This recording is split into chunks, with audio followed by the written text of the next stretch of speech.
अरे आग लगे, ये भी कोई जिंदगी है? सुबह से चिल्लम चिल्ली पुकार सुन के मैं तो तंग आ गई हूँ। अरे वो भी क्या दिन थे जब मैं गांव में रहा करती थी। पहले बड़ी सुखी थी मैं। पहले मेरी जिंदगी क्या थी और अब क्या हो गई है। शहर में तो लोग भेड़ बकरी की तरह जीते हैं। जीने का असली मजा तो गांव में है। क्यों, क्या हुआ माँ जी? आज गांव की बहुत याद आ रही है आपको? अरे हाँ बहू, शहर का जीना भी कोई जीना है?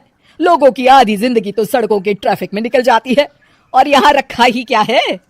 एक बात कहूँ, दिल्ली शहर अब पहले जैसा नहीं रहा।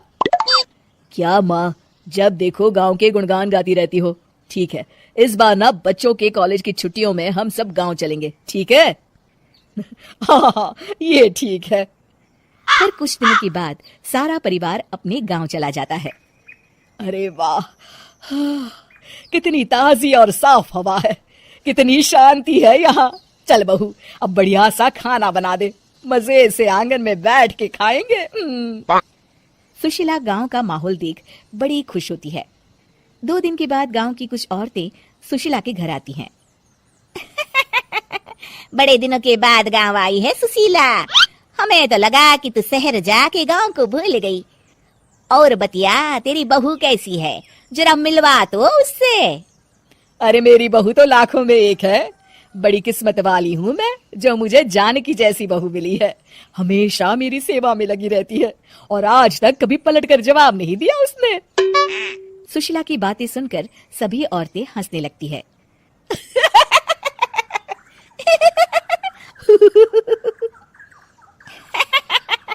अरे कुछ अभी बोले जा रही है।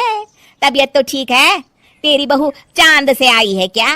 क्यों बहनों, दुनिया की कोई भी बहू अच्छी होती है क्या? सब औरतें ममता की हाँ में हाँ मिलाती हैं।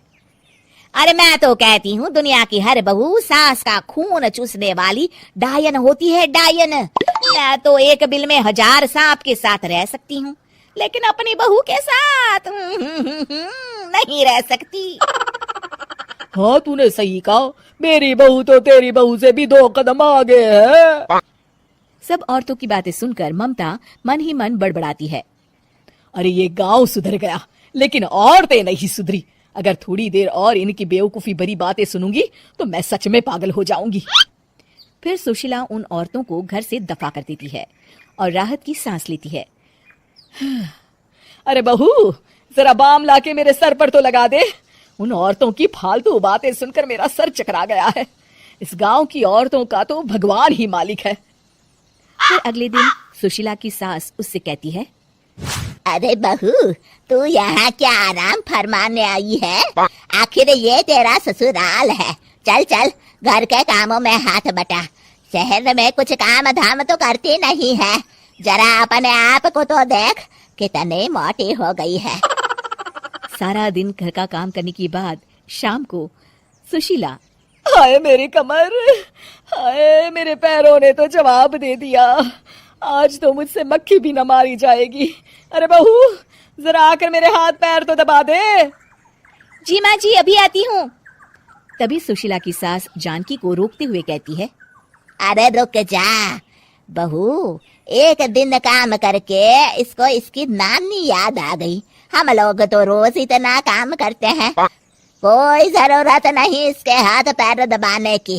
सुबह तक सब ठीक हो जाएगा।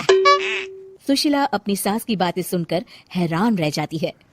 इस तरह धीरे धीरे गांव आने के बाद सुशीला की परेशानी शुरू हो जाती है।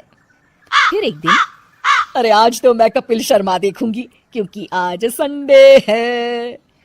सुशीला जैसे ही टीवी ऑन करती है तभी बिजली कट जाती है। अरे सत्यानाश, इस बिजली को भी अभी जाना था। इतने दिनों से मैं टीवी सीरियल देख नहीं पाई। हमारा देश इतनी तरक्की कर रहा है, अरे पता नहीं ये गांव कब सुधरेगा। अरे अब तो 2 दिनों के लिए बिजली को भूल जा, ये तो यहाँ रोज की बात है। अब इस अंधेरे में रहने की आदत डाल ले। हाँ। हे भगवान, अब क्या होगा? ऊपर से इन मच्छरों ने जीना हराम कर रखा है। दूसरी तरफ घर के काम कर करके और बिना किसी सुविधा के सुशीला तंग आ जाती है और उसे शहरी जीवन याद आने लगता है। क्यों माँ, मजा आ रहा है ना? अरे आपने ऐसी सूरत क्यों बना रखी है? मुस्कुराइए, अब हम गांव में हैं। मोहन के साथ जानकी भी अपनी सास की खिंचाई करती है। हाँ हाँ माँ जी, आप ही तो यहाँ की बड़ी तारीफ कर रही थी। फिर अभी तो कुछ ही दिन बीते हैं, वैसे भी अब तो आप यहीं रहने वाली है ना? अरे नहीं नहीं बहू, मैं एक दिन और यहाँ रुकी तो मर जाऊंगी। मुझे शहर ले चलो। क्या दिन थे, कितनी सुखी थी मैं वहां। ठीक है माँ, हम कल ही वापस शहर चले जाएंगे। इस तरह सुशीला शहर आ जाती है और फिर कभी दोबारा गांव जाने की जिद नहीं करती।